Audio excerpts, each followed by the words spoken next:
Selanjutnya kita masuk ke acara tausiah singkat yang akan disampaikan oleh Mukarram Ustaz Bapak Yadi. Bapak Yadi, silakan.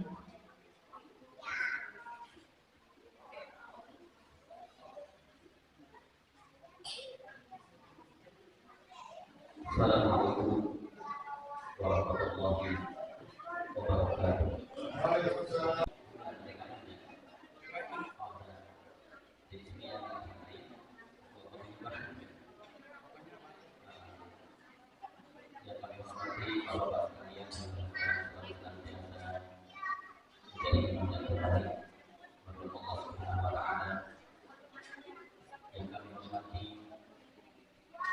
Ibu-ibu sekalian yang mudah-mudahan senantiasa menjadi ibu-ibu yang soleh untuk yang akhirat serta anak sekalian yang dirahmati Allah Subhanahu wa taala. Alhamdulillah, alhamdulillahilladzi hadana ilal Islam fa asbahna muslimin wa qarrasna fi qulubina al-iman fa asbahna mu'minin. Wa amarna bis-siyami Ramadan bila kunna muttaqin. Fa subhanaka la ilaha illa anta ahmadu hamdan syakirin hamdan ma'amid kama 'allamana ahmada. Asyhadu an la ilaha illallah wahdahu la syarika lahu syahadatan tutahhiru qulubal khashi'in wa asyhadu anna Muhammadan abduhu wa rasuluhu la nabiyya ba'dahu. Allahumma shalli wa sallim 'ala afdhalil anbiya'i wal mursalin Sayyidina Muhammadin wa ala alihi wa sahbihi wa ummatihi ila yaumiddin, amma ba'd. Wallahu ta'ala subhanahu wa ta'ala. A'udzu billahi minasy syaithanir rajim. Bismillahirrahmanirrahim. Ya ayyuhalladzina amanu kutiba 'alaikumus shiyam kama kutiba 'alal ladzina min qablikum la'allakum tattaqun.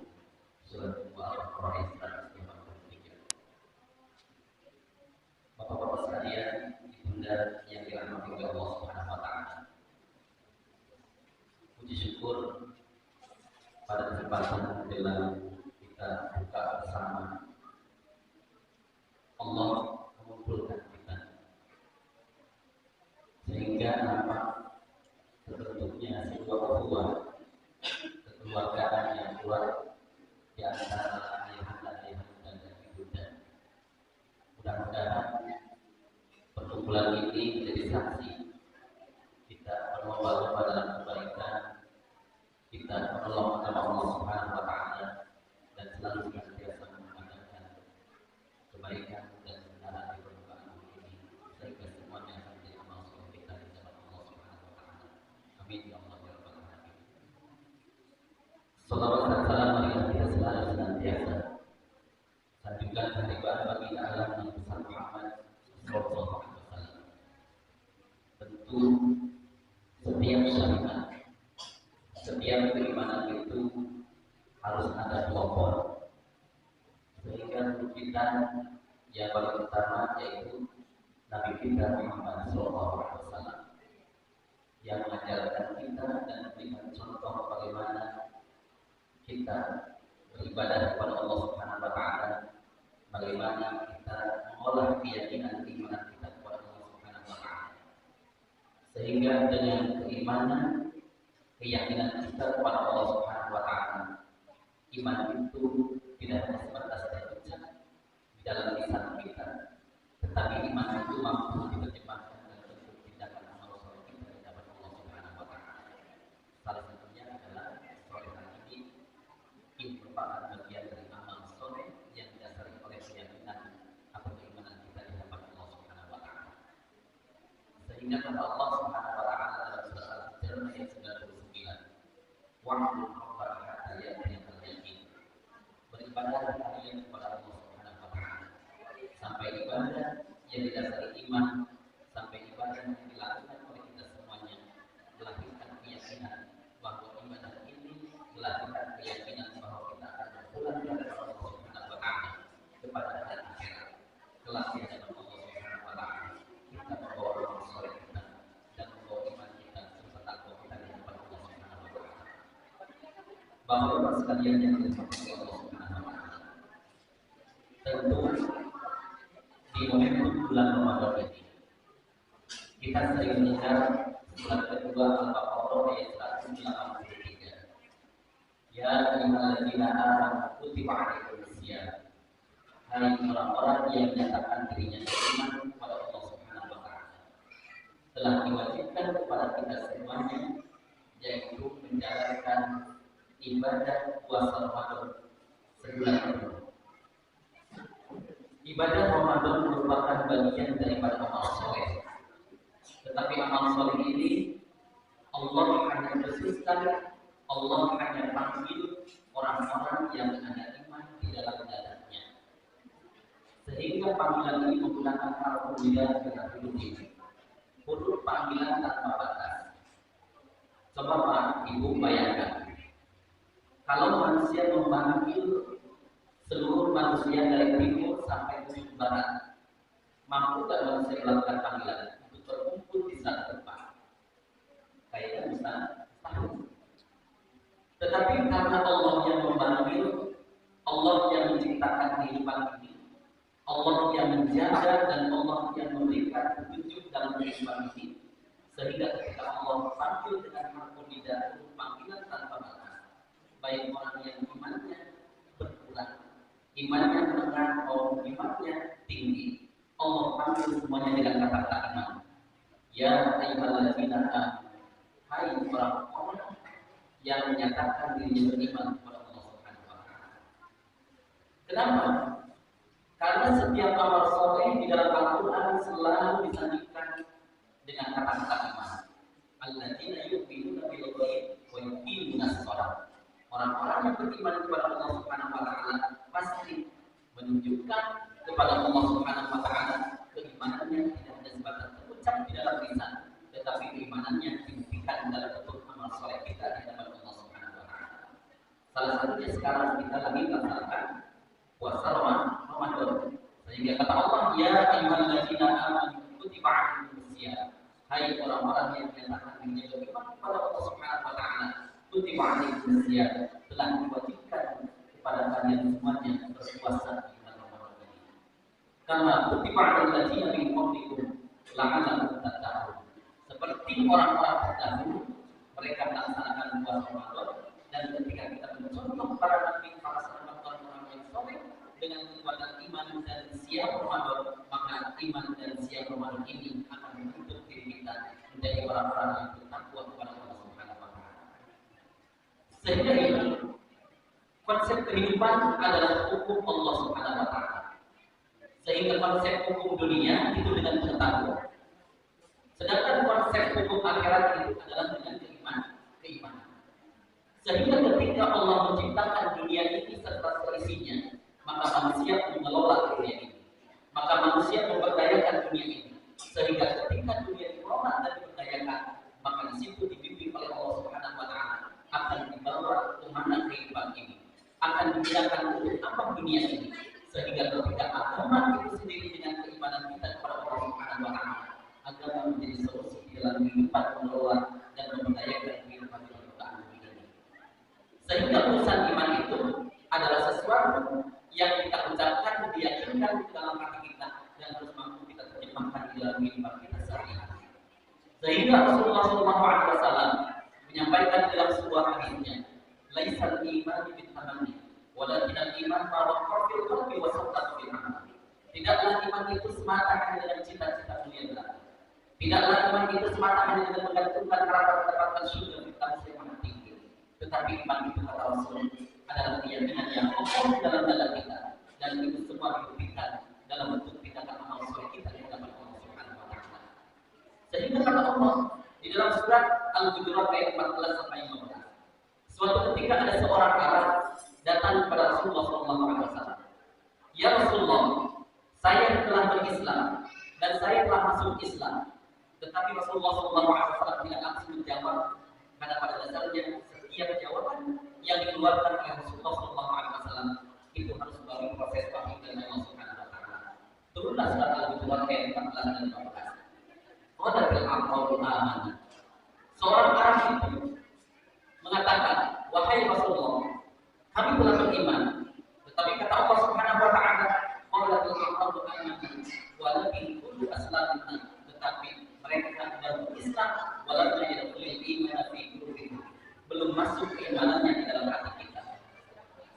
banyak mayoritas di permukaan bumi ini itu muslim. Tetapi ketika kita melihat mayoritas muslim, tetapi tidak terbentuk mental-mentalnya itu muslim, tidak terbentuk karakternya muslim, karena tadi, karena kekuatan iman tidak diterjemahkan dalam bentuk tindakan keseharian kita. Karena banyak mayoritas muslim, tetapi mentalnya bukan muslim atau muslim. Sehingga terbentuklah karakter-karakter bahkan orang Islam mampu mencela sesama muslim. Sehingga Allah membimbing di dalam surat Al-Zukhruf ayat 69, alladzina amanu bi ayatina wa kanu muslimin. Sesungguhnya orang-orang yang menyatakan beriman kepada petunjuk yaitu Al-Qur'anul Karim, ayat-ayat Allah Subhanahu wa taala, wa kanu muslimin. Kata Allah, mereka adalah orang-orang yang beriman kepada Al-Qur'anul Karim, kepada ayat-ayat Allah Subhanahu wa taala. Dikatakan oleh Allah Subhanahu wa taala, mereka adalah orang-orang yang muslim. Sehingga banyak manusia di permukaan bumi ini mereka muslim, tetapi tidak pernah mempelajari tuntunan, yaitu tuntunan petunjuk dalam Al-Qur'anul Karim, sehingga kehidupannya hanya sebatas dikuasai oleh hawa nafsu syahwat. Sehingga kehidupannya hanya sebatas dibimbing dengan menghamparkan dirinya kepada urusan-urusan dunia, tetapi tidak mempunyai keyakinan yang dalam dada, sehingga kehidupannya hanya sebatas hidup di permukaan bumi ini, lahir untuk dewasa atas kami. Tetapi bagi kita, seorang yang meyakini bahwa kita adalah seorang mukmin, bahwa kita adalah seorang muslim, Al-Quran harus menjadi petunjuk dalam kehidupan kita. Sehingga mukjizat Al-Quran dari Allah pertama kali menurunkan, memberikan kepada Muhammad SAW, Al-Quran akan selalu menjadi lentera. Al-Quran akan menjadi sebuah penerangan di dalam kehidupan kita. Bahkan Al-Quran ketika kita bertemu di hadapan Allah Subhanahu wa taala akan menjadi salah satu yang mampu memberikan syafaat di hadapan Allah Subhanahu wa taala. Sehingga Rasulullah SAW pernah menyampaikan dalam sebuah hadisnya, "Faqra wartaqi, fa inna akhira qira'atika akhira manzilatika fil jannah." Baca Al-Quran yang pernah kamu baca waktu di permukaan bumi ini kita hidup. Sesungguhnya akhir bacaan Al-Quran yang pernah kita baca waktu di dunia itu adalah akhir kedudukan kita masuk dalam surga Allah Subhanahu wa taala. Terkadang kita, ibu-ibu sekalian, bapak-bapak sekalian, kita membaca Al-Quran tetapi tidak pernah ada sebuah keinginan untuk memperdalam, untuk mengkaji isi daripada kandungan Al-Quran itu sendiri. Padahal pada dasarnya ketika orang-orang hakim sekalipun, mereka ketika menggali isi kandungan Al-Quran, ketika kafir mereka kemudian mengkaji, menggali isi kandungan Al-Quran, lantas mereka menjadi orang-orang yang beriman dan menjadi seorang muslim. Kita diberikan anugerah menjadi seorang muslim, lantas hanya sebatas cukup mewarisi muslimnya ibunda kita, hanya sebatas mewarisi muslimnya anak-anak kita, tetapi kita tidak pernah mempelajari tuntunan Al-Quran, tuntunan agama kita, sehingga kita akan selalu dilengahkan, akan selalu kita lalai dalam setiap apa yang menjadikan petunjuk dalam Al-Quran untuk mampu menjadikan dirinya di dalam kehidupan kita. Sehingga bayangkan, Allah berjanji dalam Al-Quran dalam surat Al-Qamar. Pertama di dalam surat Al-Qamar itu ada 4 kali Allah berjanji. Pertama di ayat 17, yang kedua di ayat 22, yang ketiga di ayat 32, yang keempat di ayat 40. Ya, walaqad yassarna al-Qur'ana lidzikri fahal min muddakir. Sungguh aku telah mudahkan Al-Quran untuk menjadi pelajaran untuk mudah diingat. Fahal min muddakir. Maka apakah ada orang yang mengambil pelajaran daripada Al-Quran yang selalu Allah janjikan untuk mudah diingat, untuk mudah diaplikasikan dalam kehidupan kita, untuk mudah diamalkan dalam kehidupan kita? Allah janji 4 kali. 4 kali. Kalau kita rukuk itu 3 kali subhanallahil azim, subhanallahil azim. Saking Al-Quran itu mudah untuk diingat, mudah untuk dipelajari, mudah untuk dipahami, maka Al-Quran ini akan menjadi petunjuk, bukan hanya sebatas petunjuk waktu ketika kita hidup di dunia ini, tetapi petunjuk ini akan menjadi sebuah lentera syafaat kita ketika kita masuk dalam surga Allah Subhanahu wa taala. Karena janji Allah Subhanahu wa taala 4 kali dalam surat Al-Qamar 17, 22, 32 dan 40. Oleh karena itu, ini adalah sebuah momentum. Di bulan Ramadan ini selalu senantiasa kita dengar bahwa Ramadan adalah bulan yang penuh dengan rahmat dan maghfirah ilahi Allah. Artinya apa? Ketika kita menjalankan Ramadan dengan menahan lapar, Allah yang memerintahkan kita dalam keadaan lapar, menahan perut kita, sehingga Allah katakan bahwa bulan ini adalah bulan rahmat, bulan maghfirah ilahi ar-Rahman, bulan ampunan. Sehingga Allah menyampaikan dalam Al-Quran rahmat mengandung 3 makna. Yang pertama di dalam surat Az-Zumar ayat 53. Yang kedua dalam surat Al-Baqarah ayat 157. Yang ketiga dalam surat Al-Fatihah ayat kedua, ayat ketiga. Apa Pak Ibu rahmat yang pertama? Rahmat yang pertama adalah ampunan. Allah memberikan ampunan kepada semua manusia yang menyatakan dirinya muslim kepada Allah dan beriman kepada Allah Subhanahu wa taala. Karena pada dasarnya kita 11 bulan Bu, pasti ada banyak hilaf kesalahan yang kita lakukan. Kemudian Allah memberikan serta memasukkan kita ke dalam majra'atul akhirah, majra'ah Ramadan ini. Ya. Allah memasukkan kepada pendidikan spiritual, ya, ladang amal soleh di bulan Ramadan ini. Sehingga ketika ladang ini sebuah ladang amal soleh yang berdasarkan iman kita kepada Allah Subhanahu wa taala, satu huruf yang kita baca, Allah lipat gandakan pahala kita ketika kita baca Al-Qur'an. Satu saudara yang kita lakukan di bulan Ramadan, Allah lipat gandakan menjadi 100 kebaikan di dalam sedekah kita. Sehingga inilah bulan yang Allah memberikan isyarat kepada kita semuanya, bagaimana sebuah rahmat yang Allah berikan kepada kita semuanya. Yang pertama, ampunan dari Allah Subhanahu wa taala diberikan kepada kita semuanya, kepada orang-orang yang dosanya melampaui batas, yaitu dalam surat Az-Zumar ayat 53. Qul ya ibadiyalladzina asrafu 'ala anfusihim la taqnatu min rahmatillah innallaha yaghfiru dzunuba jami'an. Katakan Muhammad kepada orang-orang yang dosanya melampaui batas, sesungguhnya Allah memberikan rahmat ampunan kepada orang-orang yang dosanya melampaui batas. Seandainya Bu, kita sekarang ini berkumpul, ini sebuah acara yang mewah, disiapkan oleh pribumi, makanannya, minumannya yang begitu luar biasa. Tiba-tiba ada seseorang yang datang ke tempat yang telah disediakan makanan, kamar yang istimewa, tempat yang istimewa, minuman yang istimewa. Tiba-tiba ada datang seseorang yang pakaiannya lusuh, kotor, bahkan menjijikan dengan bau yang sangat menyengat. Otomatis suasana itu akan berubah, suasana itu akan mengganggu. Tetapi ada pribumi, salah satu pribumi, dia mempersilahkan untuk masuk. Wahai bulan, silakan masuk ke tempat ini. Silakan kamu mandi, silakan kamu ganti pakaiannya, silakan kamu bergabung untuk kamu mencicipi minuman dan makanan yang telah kamu siapkan. Tetapi orang ini malah pergi meninggalkan tempat, bahkan tempat muslim telah disiapkan oleh si pribumi tersebut, tetapi tidak mengambil kesempatan ini. Oleh karena itulah ini adalah momentum bulan Ramadan yang harus kita ambil kesempatan yang terbaik ini yang diberikan oleh Allah Subhanahu wa taala. Ketika Allah memberikan ampunan kepada kita semuanya, semua dosa-dosa kita diampunkan, semua dosa-dosa kita diangkat oleh Allah Subhanahu wa taala. Kalau dosa, semua kesalahan kita diangkat oleh Allah Subhanahu wa taala. Yang kedua, rahmat mengandung arti, yaitu solusi dari Allah Subhanahu wa taala. Gunakan sebagai kedua Al-Baqarah ayat 157. Ulaika 'alaihim salawatu min rabbihim wa rahmah wa ulaika humul muhtadun. Ketika diampuni oleh Allah Subhanahu wa taala, dosa telah diangkat oleh Allah Subhanahu wa taala, maka Allah pasti akan memberikan solusi yang terbaik. Tidak ada solusi yang terbaik dari manusia, tetapi solusi yang paling terbaik, solusi yang bisa mengantarkan kebaikan dunia sampai ke akhirat adalah solusi dari Allah Subhanahu wa taala. Tetapi ketika kita mendapatkan solusi dari manusia, tentunya solusi itu hanya sebagai sesaat di dunia. Tetapi solusi dari Allah yang Allah anugerahkan setelah Allah mengampuni dosa kita dan Allah memberikan solusi, maka solusi itulah yang mampu mengantarkan ketenangan. Ketenangan baik ketenangan kita hidup di permukaan bumi ini maupun ketenangan ketika kita berpulang kepada Allah Subhanahu wa taala, kita mendapatkan kemuliaan dari Allah Subhanahu wa taala.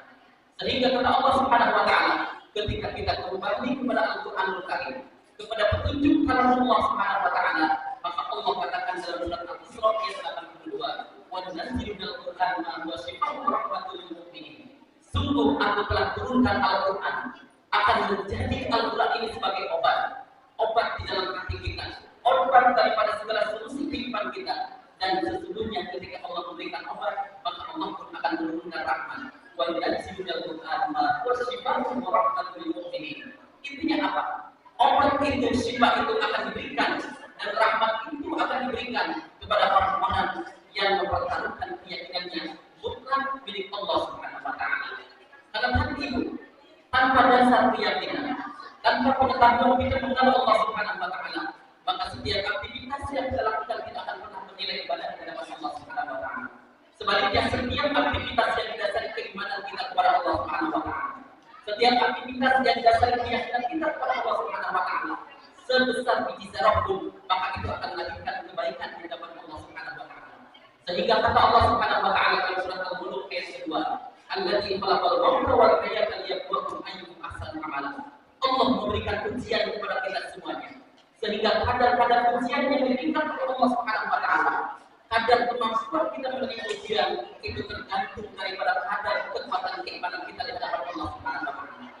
Bayangkan kalau kita menunggu sejenak di Mekah, di Arab Saudi, bahkan di Palestina, mereka melaksanakan puasa Ramadan dengan cuaca yang begitu ekstrim, begitu panas, tetapi dengan kekuatan keimanannya kepada Allah Subhanahu wa taala, itu mereka masih kuat menjalankan puasa Ramadan. Bahkan anak-anak di Palestina itu anak-anaknya masih kecil, usia 5 tahun, 6 tahun. Mereka di bulan Ramadan ini selalu senantiasa datang masuk dalam rumah Allah Subhanahu wa taala untuk membaca Al-Qur'an. Bahkan tantangannya bukan hanya sebatas panas, tantangannya hujan peluru yang siap menerpa.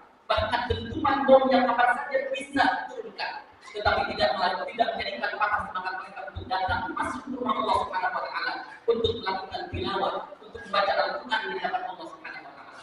Karena ada kekuatan iman yang bekerja di dalam hati mereka. Sehingga kalau Allah memberikan sebuah isyarat Allah Subhanahu wa taala dalam surat kedua Al-Baqarah ayat 121, "Alladzina atainahumul kitaba yatluna haqqa tilawatihi." Sesungguhnya orang-orang yang kita datangkan Al-Qur'anul Karim kepada mereka, kemudian mereka membaca dan memahami isi kandungan daripada Al-Qur'an tersebut, maka mereka lah orang-orang yang benar keimanannya di hadapan Allah Subhanahu wa taala. Bagaimana kita bisa mendapatkan ampunan dari Allah Subhanahu wa taala sementara kita tidak tahu bagaimana cara bertobat di hadapan Allah Subhanahu wa taala? Bagaimana kita bisa mendapatkan solusi dari Allah Subhanahu wa taala sementara kita tidak pernah tahu bagaimana kita mendapatkan solusi dari Allah Subhanahu wa taala?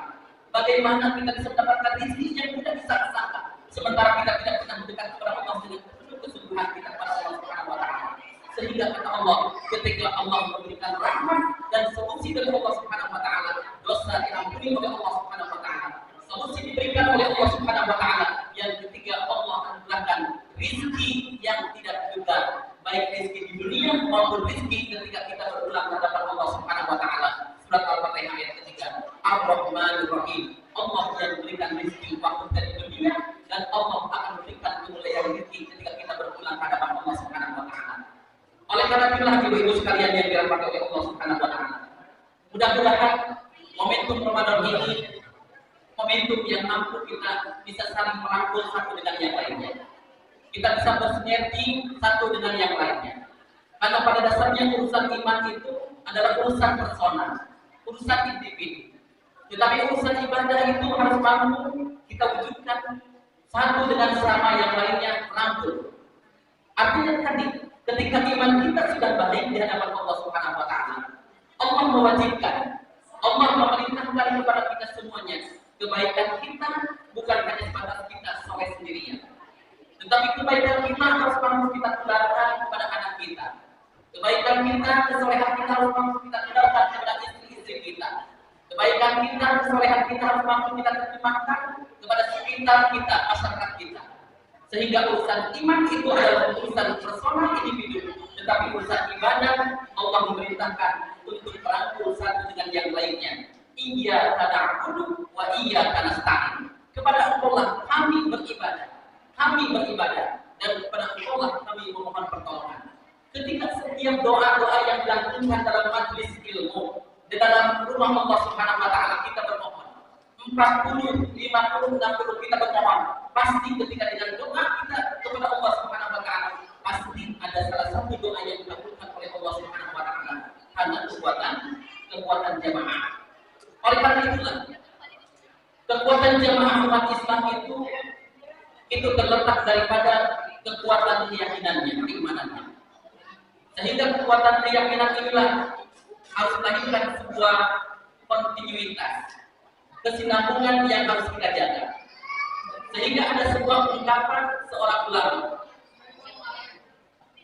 In aradta an tasta'iza bi idzillah yaqna, fala tasta'iza bi idzillah yaqna.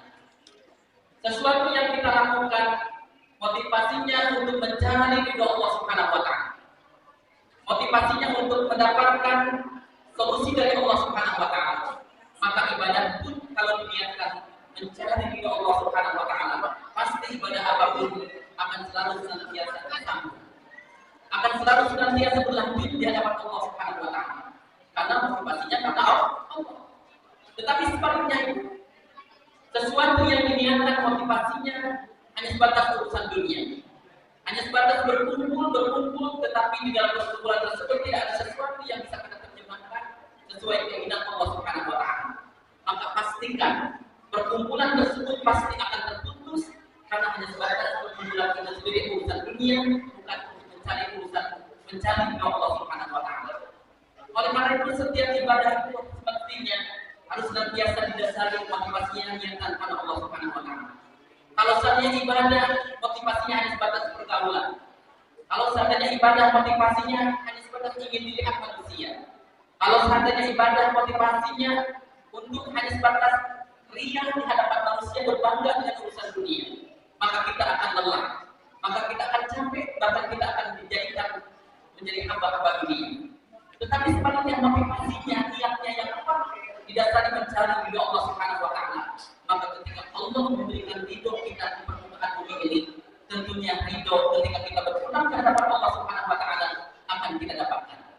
Sehingga orang-orang yang beriman, orang-orang yang soleh di hadapan Allah Subhanahu wa taala, maka dia akan menjadikan dirinya menjadi orang yang muslim. Kalau soleh sendirian, tidak dipulangkan kebaikannya untuk orang lain. Tetapi ketika kita menjadi muslim, maka kebaikan kita bisa dirasakan oleh orang lain. Rezeki kita yang berlebihan ketika kita menjadi orang muslim, rezeki kita bisa dinikmati oleh orang lain. Kekuatan pangkat kita, jabatan kita yang baik ketika kita menjadi orang yang muslim, maka jabatan kita akan mampu menaungi dan menjadikan sebuah kesejukan di dalam kehidupan kita. Oleh karena itulah setiap motivasi yang dibangun oleh kita, motivasinya mencari ridho Allah Subhanahu wa taala. Motivasinya hanya sebatas mencari rahmat Allah Subhanahu wa taala. Ridho ketika kita dari Allah Subhanahu wa taala, rahmat anugerah dari Allah Subhanahu wa taala kita dapatkan. Maka pasti kita selalu berdoa, Rabbana atina fid dunya hasanah wa fil akhirati hasanah. Ya Allah, anugerahkan kebaikan dunia yang mampu kita capai. Dan ya Allah, anugerahkan kebaikan kemuliaan dunia yang mampu, kemuliaan di akhirat yang mampu kita raih. Sehingga itulah sebuah keseimbangan. Hukum dunia dengan ketakwaan, hukum akhirat adalah dengan keimanan. Ketika terjadi sebuah keseimbangan di dalam pengetahuan, keseimbangan di dalam keimanan kita, maka kita akan meraih kebaikan di dunia dan pasti kebaikan di akhirat pun akan kita capai. Oleh karena itulah kita bersyukur kepada Allah Subhanahu wa taala. Anugerah di bulan Ramadan ini menjadi sebuah anugerah yang jangan sampai kita sia-siakan. Karena bulan Ramadan ini kita menjalankan puasa Ramadan untuk semata-mata menjadi orang-orang yang bertakwa di hadapan Allah Subhanahu wa taala. Sehingga kata Allah tadi, ketika kita berpuasa dengan iman kepada Allah Subhanahu wa taala, maka iman dan puasa kita akan membimbing diri kita menjadi orang-orang yang bertakwa. Bahkan di dalam surat Al-Baqarah surat ke-65, di akhir ayat kedua, di awal ayat ketiga, di akhir ayat keempat dan akhir ayat kelima, Allah berjanji bagi orang-orang yang bertakwa, wa may yattaqillaha yaj'al lahu makhraja. Barang siapa yang bisa meningkatkan takwa di hadapan Allah Subhanahu wa taala, Allah memberikan solusi dari Allah Subhanahu wa taala. Bahkan di awal ayat ketiganya, wa yarzuqhu min haitsu la yahtasib, dan Allah hantarkan rezeki yang tidak pernah diduga-duga. Ada orang dari pagi sampai sore mencari rezekinya, berusaha sekuat tenaganya, tetapi karena usahanya dengan kekuatan tenaga, dengan kekuatan pikiran yang tanpa didasari kekuatan keyakinan bahwa Allah yang mengantarkan rezeki, Allah yang mengatur rezeki, maka dia akan dilahkan dengan urusan dunia. Sebaliknya ketika kita memiliki tenaga, memiliki pengetahuan, tenaga dan pengetahuan kita dihantarkan untuk mendekat iman kita kepada Allah Subhanahu wa taala, maka pengetahuan ini, tenaga ini akan menghantarkan keberkahan rezeki yang akan kita dapatkan. Bukan hanya sebatas program yang kita nikmati, tetapi keberkahan tersebut akan mampu mencukupi keluarga kita, anak-anak kita, sehingga anak-anak kita yang dihantarkan, yang dikirimkan, yang kita memberikan kepada keluarga kita dinikmati dengan rezeki yang berkah, akan mengantarkan anak-anak yang soleh dan solehah karena rezeki yang diberikan oleh Allah Subhanahu wa taala. Yang ketiga, wa may yattaqillaha yaj'al lahu min amrihi yusra. Barang siapa yang meningkatkan takwa kepada Allah Subhanahu wa taala, maka Allah akan menjadikan setiap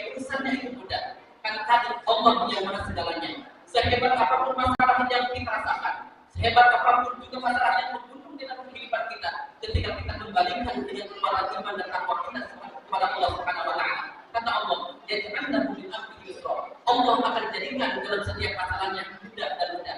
Perhatikan itu. Kalau di dalam ilmu tafsir, Allah mengatakan yaj'alnahu. Allah akan menjadikan yaj'alnahu itu terus-menerus. Sehingga bentuknya fi'il mudhari, bentuknya present continuous tense. Sehingga Allah ketika kita mendekat kepada Allah Subhanahu wa taala dengan iman dan takwa, Allah akan terus-menerus menjadikan urusannya itu mudah karena dalam bimbingan Allah Subhanahu wa taala.